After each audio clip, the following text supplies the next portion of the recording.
Assalamualaikum warahmatullahi wabarakatuh. Perkenalkan, kami dari kelompok 3 ingin mempresentasikan tentang sistem reproduksi pada manusia. Perkenalkan, nama saya Abdul Gobur. Nama saya Dimas Reksa Pratama. Nama saya Sofia Miatul Askia. Nama saya Ersya Natasha. Nama saya Clara Anastasia. Nama saya Desta Elizabeth. Oke, lanjut. Nah, sistem reproduksi itu sendiri adalah sistem organ yang bertanggung jawab atas proses reproduksi, yaitu pembentukan individu baru. Sistem ini tuh berbeda antara laki-laki dan perempuan. Lalu kita masuk ke organ-organ reproduksi laki-laki. Nah, yang pertama itu ada Van deferens, yang kedua itu ada penis, yang ketiga itu ada testis, yang keempat itu ada vesicula seminalis, dan yang kelima itu ada kelenjar prostat dan kelenjar Cooper, lalu ada epidermis.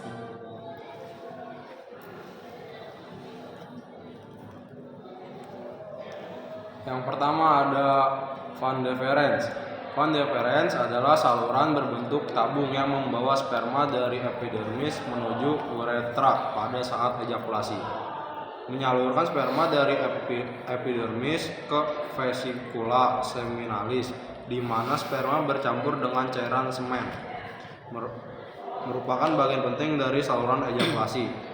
Terletak di dalam skotrum dan masuk ke rongga panggul melewati kelenjar prostat sebelum bermuara ke uretra. Yang kedua ada penis. Penis adalah organ reproduksi eksternal pada laki-laki yang juga berfungsi sebagai saluran kemih. Organ ini berperan penting dalam hubungan seksual, pengeluaran sperma, dan pengeluaran urin dari tubuh. Reproduksi mengalirkan sperma ke dalam organ reproduksi perempuan saat ejakulasi. 2. Ekskresi mengeluarkan urin dari kandung kemih melalui uretra. 3. Hubungan seksual mengalami ereksi untuk memungkinkan penetrasi saat hubungan seksual.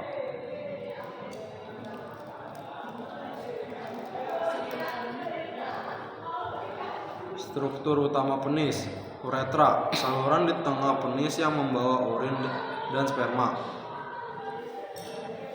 2. Corpus cavernosum dan corpus spongiosum adalah jaringan erektil yang memungkinkan penis mengeras saat terisi darah. 3. Glans penis, kepala penis, adalah ujung penis yang sensitif. 2. Kuluk preputium adalah lipatan kulit yang menutupi glans yang dapat disunat. 3. Testis. Testis atau testikel adalah organ reproduksi pria yang berfungsi utama sebagai penghasil sperma dan penghasil hormon seks pria, terutama testosteron. Manusia memiliki 2 testis yang terletak di dalam kantung kulit yang disebut skrotum di luar rongga tubuh untuk menjaga suhu optimal produksi sperma sekitar 2-3 derajat Celcius, lebih rendah dari suhu tubuh normal. Selanjutnya ada vesicula seminalis. Vesicula seminalis adalah sepasang kelenjar yang terletak di belakang kandung kemih pria dan berperan penting dalam sistem reproduksi. Yang pertama, menghasilkan cairan semen yang kaya akan fruktosa dan zat lain yang memberi energi dan membantu pergerakan sperma. Nah, jadi vesicula seminalis sangat penting untuk kesuburan pria karena cairannya mendukung kelangsungan hidup dan kemampuan gerak sperma.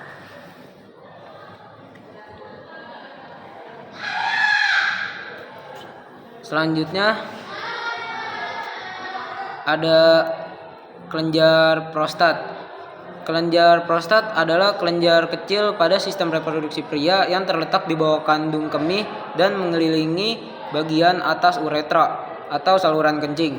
Yang pertama, membantu melindungi dan menyehatkan sperma. Kedua, membantu mendorong semen keluar saat ejakulasi dengan kontraksi ototnya.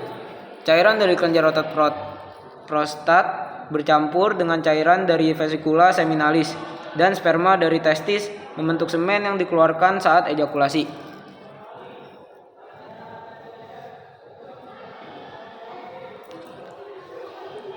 Selanjutnya ada kelenjar Koper. Kelenjar Koper atau disebut juga kelenjar bulbotural adalah sepasang kelenjar kecil pada sistem reproduksi pria yang terletak di bawah prostat dan kedua sisi uretra. Ini tuh fungsinya menetralisir kesamaan uretra akibat sisa urin. Yang kedua, melumasi uretra agar sperma dapat mengalir lebih lancar saat ejakulasi. Meskipun ukurannya kecil, kelenjar Koper berperan penting dalam persiapan lingkungan uretra yang optimal bagi sperma sebelum dikeluarkan.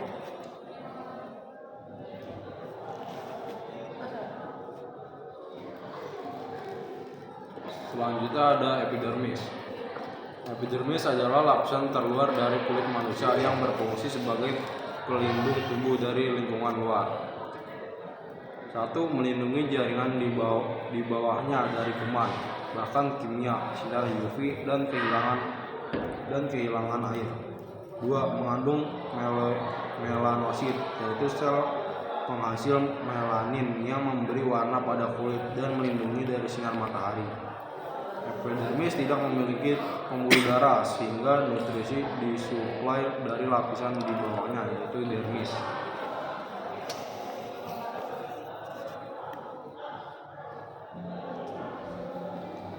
Proses spermatogenesis. Proses ini berlangsung di tubulus somniferus dan dibagi menjadi 3 tahap. Spermatogonium, diploid 2N, menuju mistosis, menuju memperbanyak diri, spermatosit primer, meiosis 1, spermatosit sekunder, terus meiosis 2, lalu spermatif haploid, lalu diferensiasi, lalu spermatozoa, lalu durasi proses spermatogenesis kurang lebih 64 sampai 74 hari.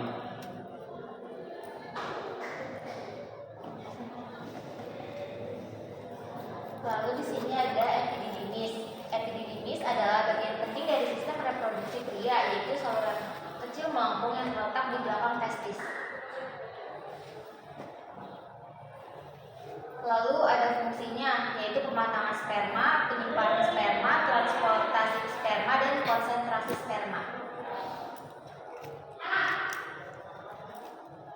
Lanjut ada kelenjar aksesoris. Kelenjar aksesoris adalah kelenjar yang menghasilkan cairan penting untuk sistem reproduksi pria, seperti vesikula seminalis, kelenjar prostat, dan kelenjar pulvorestralis. Cairan ini berperan dalam proses ejakulasi, menyediakan nutrisi bagi sperma, dan membersihkan saluran uretra. Lalu ada fungsinya, yaitu nutrisi dan perlindungan sperma, transport sperma, dan membersihkan saluran uretra. Lalu di sini masuk ke bagian organ reproduksi perempuan. Yang pertama itu ada ovarium, yang kedua ada tuba fallopi, yang ketiga ada uterus, yang keempat ada vagina, dan yang kelima ada vulva. Di sini masuk ke ovarium. Ovarium adalah organ reproduksi wanita yang memproduksi dan menyimpan sel telur atau ovum, serta menghasilkan hormon seperti estrogen dan progesteron.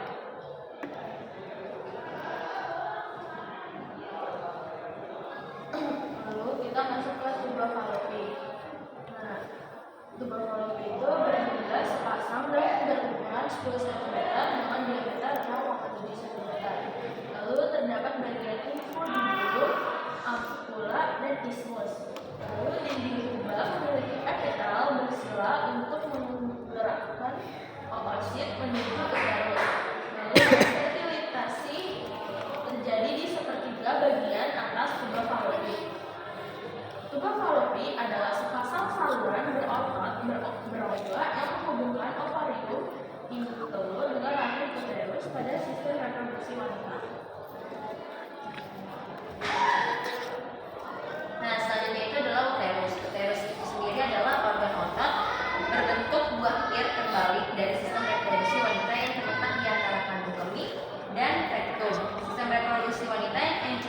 sebagai rahim. Nah, organ tunggal berongga, ciri-cirinya berbentuk seperti buah bulir terbalik serta berukuran panjang 7 cm dan lebar 5 cm dengan diameter 2,3 cm. Terus terletak di antara rektum dan kandung kemih, hingga dinding uterus tersusun atas myometrium dan endometrium, perimetrium, dan keempat bagian leher bagian uterus itu cervix. Yang kelima, endometrium akan mengalami perubahan selama siklus menstruasi, berfungsi sebagai tempat implementasi zigot dan pertumbuhan janin.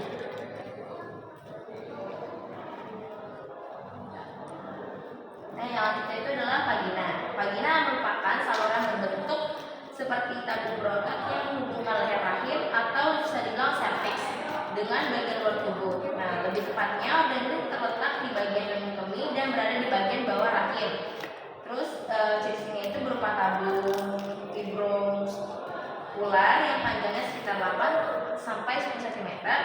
Yang kedua itu dinding vagina berlipat-lipat, elastis dan dilapisi oleh epitel. Pipi berlapis yang memiliki reseptor untuk estrogen. Yang ketiga itu berfungsi sebagai organ reproduksi serta jalan aliran menstruasi dan jalan lahir bayi. Lanjut, kita masuk ke vulva. Vulva adalah istilah untuk organ kelamin luar wanita yang meliputi semua struktur di area tersebut, seperti bibir vagina, klitoris, dan lubang vagina. Dengan kata lain, vulva adalah bagian luar dari sistem reproduksi wanita. Vulva meliputi labia majora, bibir besar, labia minora, bibir kecil, klitoris, lubang vagina, lubang uretra, dan labis pubis, area di atas lubang kemaluan.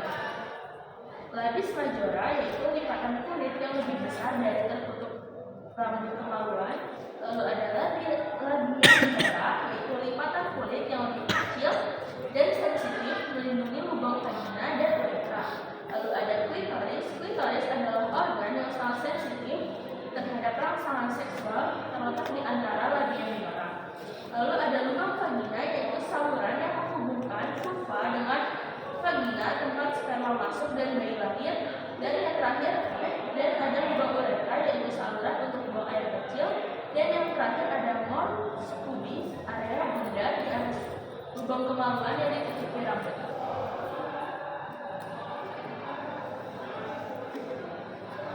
Selanjutnya kita masuk ke masa pubertas. Masa perubahan fisik dan hormon dalam tubuh anak-anak menuju kedewasaan seksual. Di masa ini, organ reproduksi mulai matang dan seseorang mulai mampu memproduksi.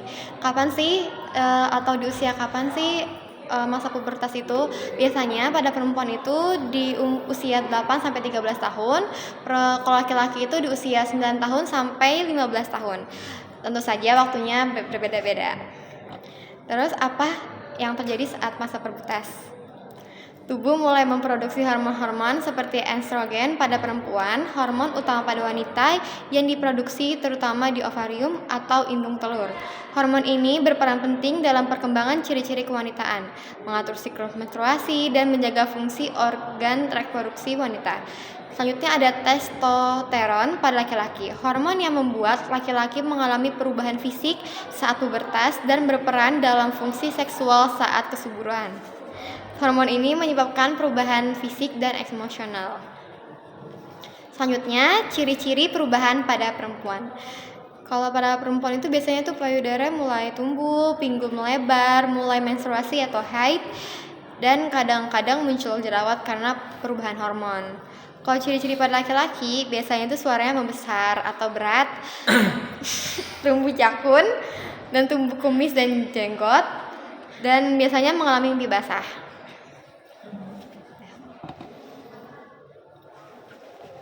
Gangguan pada reproduksi. Nah, yang pertama itu pada perempuan. Yang perempuan itu ada endometriosis atau kondisi jaringan yang seharusnya melapisi rahim. Itu tuh tubuh di luar rahim, misalnya di ovarium, buah Fallopi, bahkan organ lain. Nah, yang kedua itu ada kanker serviks. Kanker serviks itu adalah kanker yang berkembang pada leher rahim. Yang ketiga itu adalah gangguan menstruasi. Kondisi di mana siklus menstruasi tidak teratur atau mengalami gangguan lain seperti perdarahan yang berlebihan, haid yang berhenti, atau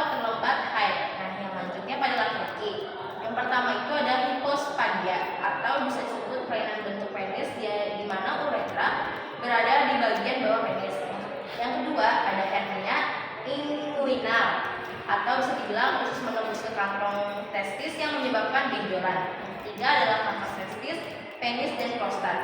Itu bisa dibilang disebut kanker pada organ reproduksi ini dapat mengganggu fungsi reproduksi dan memerlukan penanganan medis segera.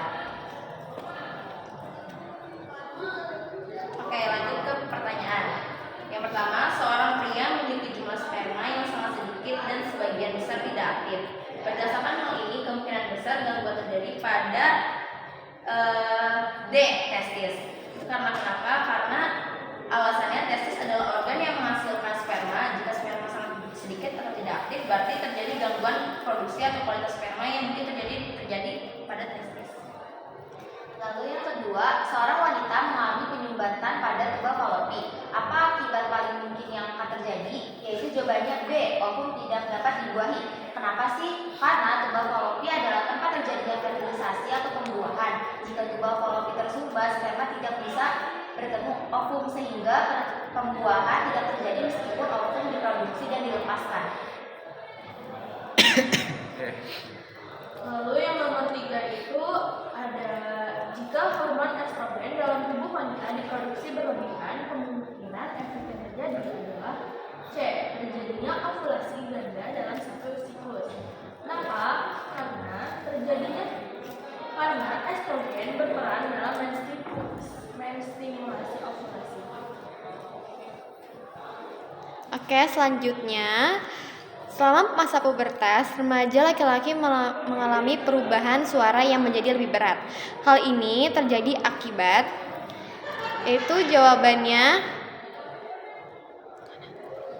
B.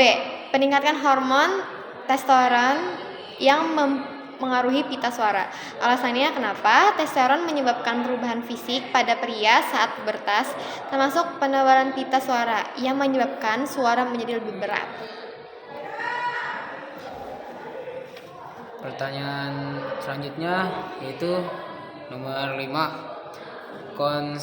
Kontrasepsi jenis IUD atau alat dalam rahim mencegah kehamilan dengan cara A. menghentikan produksi hormon, B. mencegah ovulasi, C. menghalangi implantasi zigot di dinding rahim, D. membunuh sperma dalam vagina.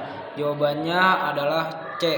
mengalami implantasi zigot di dinding rahim. Alasannya intrauterine device mencegah kehamilan terutama dengan mencegah implantasi zigot di dinding rahim.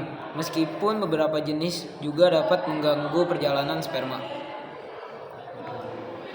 Selanjutnya nomor 6. Seorang bayi lahir prematur karena ibunya mengalami infeksi yang menyerang sistem reproduksi. Mengapa infeksi tersebut bisa menyebabkan kelahiran dini? A. Infeksi menyebabkan produksi sel telur terganggu. B. Infeksi merangsang kontraksi rahim sebelum waktunya. C. Infeksi membuat air ketuban terlalu sedikit. D. Infeksi mempercepat pertumbuhan janin. Jawabannya adalah B. Infeksi merangsang kontraksi rahim sebelum waktunya. Karena infeksi pada sistem reproduksi dapat memicu peradangan dan kontraksi rahim dini yang dapat menyebabkan kelahiran prematur. Oke.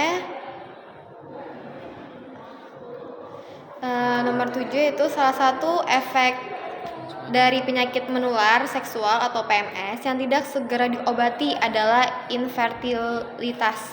Mengapa hal ini bisa terjadi? Yaitu jawabannya C. PMS dapat merusak organ reproduksi seperti tuba falopi atau testis. Karena penyakit menular seksual seperti chlamydia atau gonorrhea dapat menyebabkan peradangan dan kerusakan organ reproduksi seperti penyumbatan tuba falopi atau kerusakan testis yang menyebabkan infertilitas. Lalu yang ke-8, setelah proses vasektomi, seorang pria tetap dapat melakukan hubungan seksual, namun dia tidak dapat membuahi pasangannya karena jawabannya itu B. Sperma tidak dapat keluar karena saluran dipotong. Kenapa sih alasannya? Karena vasektomi adalah prosedur memotong vas deferens saluran tempat lewat sperma. Pria tetap bisa ejakulasi, tetapi cairan yang keluar tidak mengandung sperma. Lalu kita masuk ke pertanyaan nomor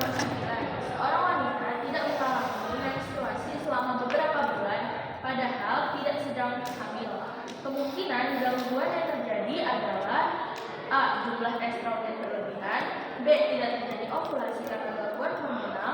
C. Rahimnya tumbuh terlalu cepat.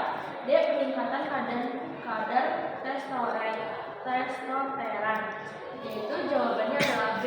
Tidak terjadi ovulasi karena gangguan hormonal karena tidak menstruasi amenorrhea tanpa kehamilan sering disebabkan oleh gangguan hormonal yang menyebabkan ovulasi tidak terjadi dan siklus menstruasi terganggu.